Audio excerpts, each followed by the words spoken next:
Olá pessoal, hoje vamos falar sobre conjuntos. O que é conjunto? O que você entende sobre conjunto? Eu gostaria que a primeira ideia que você tivesse sobre o que vinha a ser conjuntos seria uma ideia de coleção. Isso mesmo, uma coleção. E você me pergunta, professor, uma coleção do quê? Essa coleção, meninos, do que vem a ser, isso é muito relativo. Pode ser de qualquer coisa. Pode ser, por exemplo, uma coleção de objetos. Pode ser uma coleção de números. Pode ser uma coleção de letras. Então, essa ideia de coleção é a ideia que eu quero que vocês tenham intuitivamente sobre o que vinha a ser conjunto. Vamos imaginar a seguinte situação. Vamos supor que sejam dados um objeto e um conjunto. Toda vez que for dado um objeto P, vou chamar assim, tá bom? Um objeto P e um conjunto A, eu faço uma pergunta para vocês. Quais são as possíveis relações entre esse objeto P e esse conjunto A? Aí você me diz, professor, esse objeto P, ele pode fazer parte dessa coleção, assim como também esse objeto P, ele pode não fazer parte dessa coleção. Então eu estou dizendo para vocês que temos duas possibilidades. Eu posso afirmar que P é um elemento de A, do conjunto A, e posso afirmar também que P ele não é um elemento do conjunto A. Isso é óbvio. Então, o P será um elemento de A, o P não será um elemento de A. Só temos essas duas possibilidades. A questão é, na linguagem de conjuntos, como é que eu represento essas duas possibilidades? Essas duas possibilidades, na linguagem de conjunto, vamos representar da seguinte maneira. Eu posso dizer para vocês que P pertence ao conjunto A quando P for elemento de A. Então, eu estou dizendo para vocês que isso daqui que eu acabei de escrever, você vai ler de que forma? Que P, ele pertence ao conjunto A. Então, quando eu falar que P pertence ao conjunto A, eu estou dizendo que P é um elemento de A. Beleza. Caso P, professor, não seja um elemento do conjunto A, caso P não seja um elemento do conjunto A, você já vai utilizar essa outra simbologia que aqui está. Essa outra simbologia, você está dizendo para mim que P não pertence a A. Então, você vai ler isso aqui de qual maneira? P, vamos escrever isso, P não pertence a A. Então, quando eu tiver um objeto e um conjunto, eu tenho duas opções para esse objeto. Ou ele pertence ao conjunto, caso ele seja elemento do conjunto, ou ele não pertence ao conjunto, caso ele não seja elemento de um conjunto. Ok? Uma outra relação interessante que também podemos utilizar é uma relação, meninos, entre dois conjuntos. Vamos imaginar agora a seguinte situação. Vamos supor que sejam dados dois conjuntos. O que eu posso dizer de um conjunto em relação ao outro? É o que vamos chamar esse tema aqui de subconjuntos. Então, eu vou escrever da seguinte maneira. Olha como eu vou escrever. Dados, dois conjuntos. Vou escrever aqui, dois conjuntos, A e B. Eu tenho duas opções. Se alguém me falar, professor, o conjunto A é subconjunto de B. Alguém escreve, se A é subconjunto de B. O que isso significa? Isso significa dizer, professor, que todo elemento de A é elemento de B. Então, isso significa dizer que vou escrever isso, todo elemento de A é elemento de B.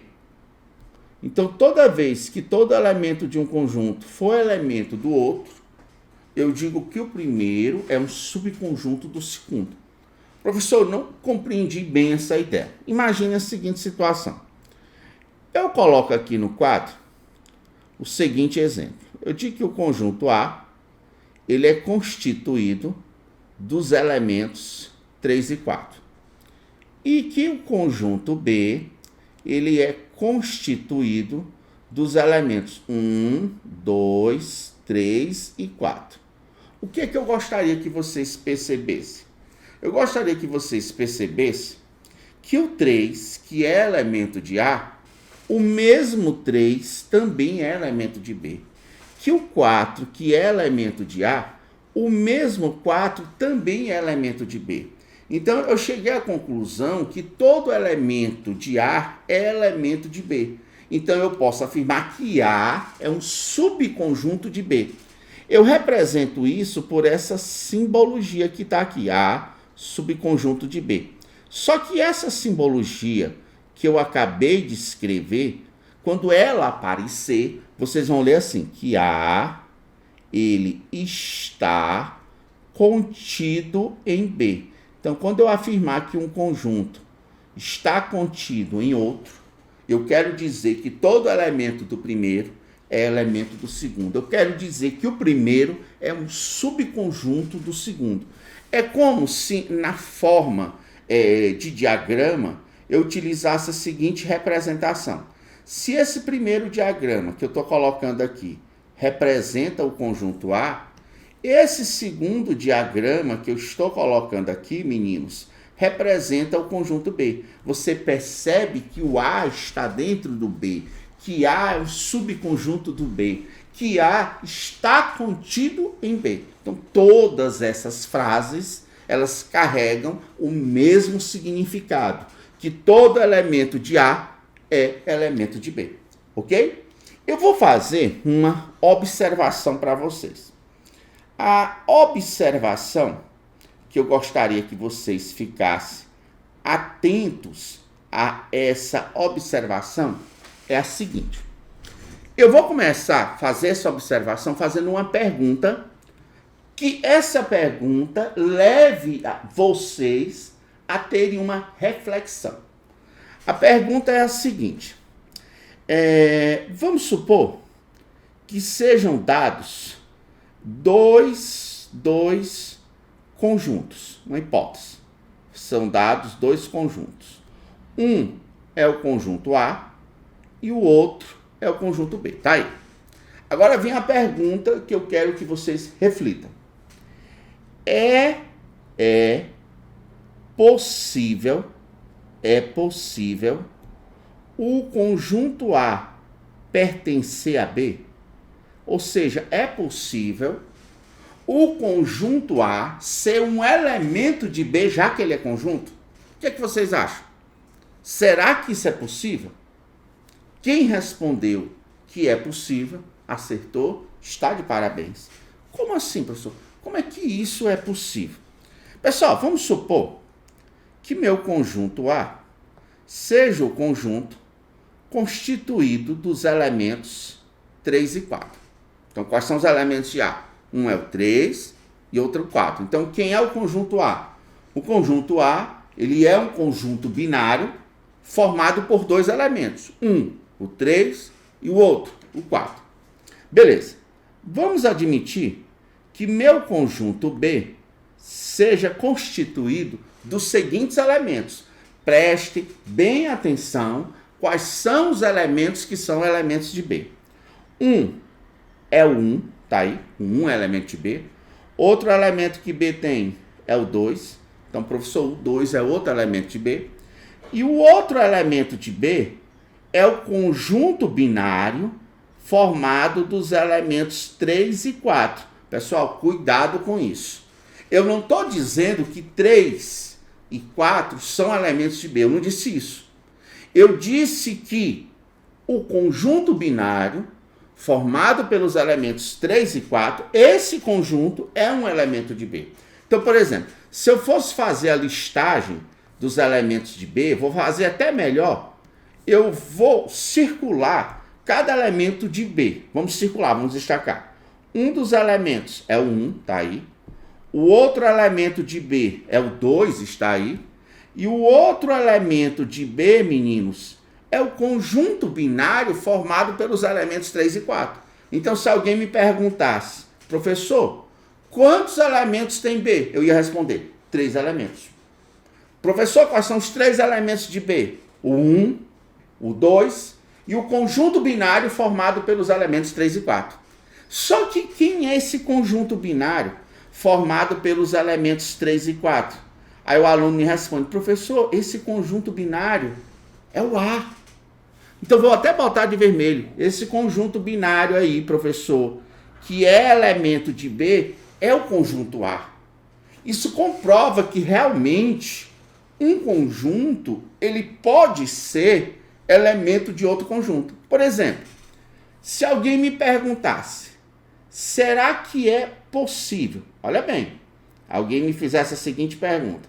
Será que está correto afirmar que o conjunto A está contido em B, professor? Aí eu digo, espera aí. Se um conjunto está contido em outro, isso significa dizer que todo elemento do primeiro tem que ser elemento do segundo. Então, os elementos de A são 3 e 4. 3 e 4 são elementos de B? De jeito nenhum. Quais são os elementos de B? Estão aqui circulados de vermelho. 1, 2 e o conjunto binário formado por 3 e 4.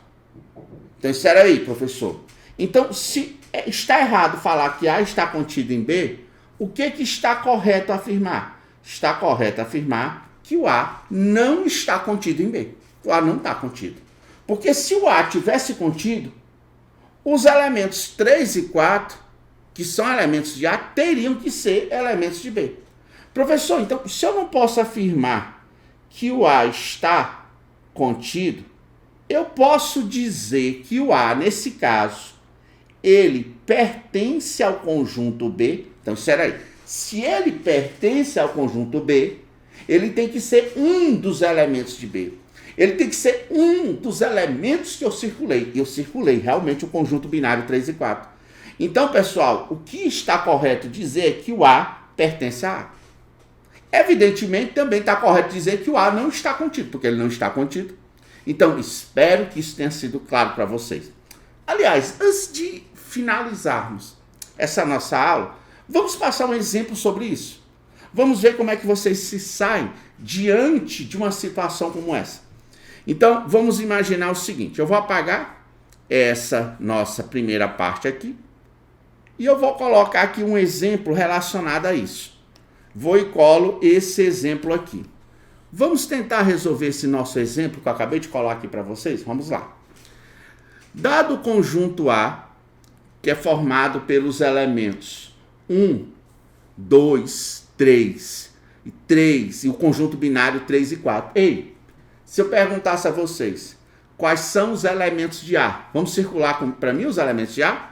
Os elementos de A, professor, um é 1, outro elemento de A, 2, outro elemento de A, 3, e o outro elemento de A é o conjunto binário formado por 3 e 4. Então, o conjunto A, que aí está, ele tem 4 elementos. Quais são os 4 elementos? O número 1, o número 2, o número 3 e o conjunto binário formado pelos elementos 3 e 4.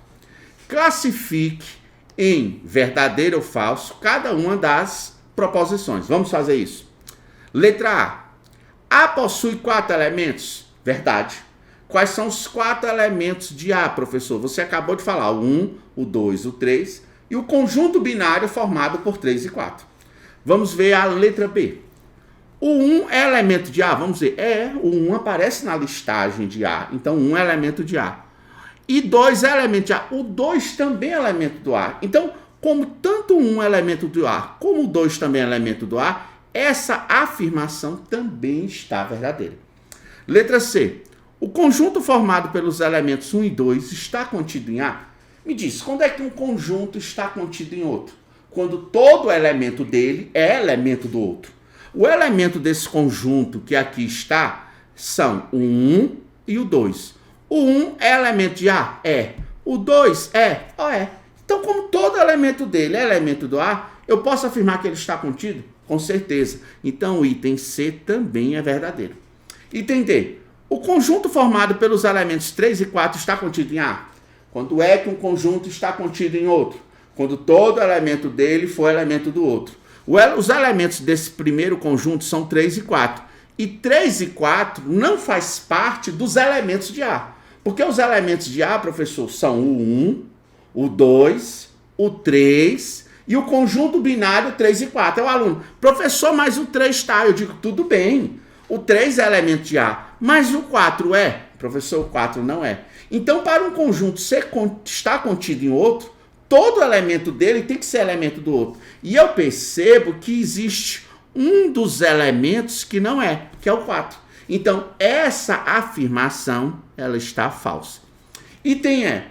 O conjunto formado pelo conjunto binário 3 e 4 está contido em A? Professor, quando é que um conjunto está contido em outro? Quando todo elemento dele é elemento do outro. Esse conjunto que aqui está, ele só tem um elemento. Qual é o único elemento que ele tem? É o conjunto binário 3 e 4. Esse conjunto binário 3 e 4 é elemento do A? Professor, estou vendo aqui. O conjunto binário 3 e 4, ele é sim elemento do A. Então, como todo elemento dele é elemento do A, então eu posso afirmar que ele está contido. Então, essa afirmação, ela é verdadeira. Então, espero que eu tenha sido claro e aguarde os nossos próximos vídeos. Até mais, pessoal!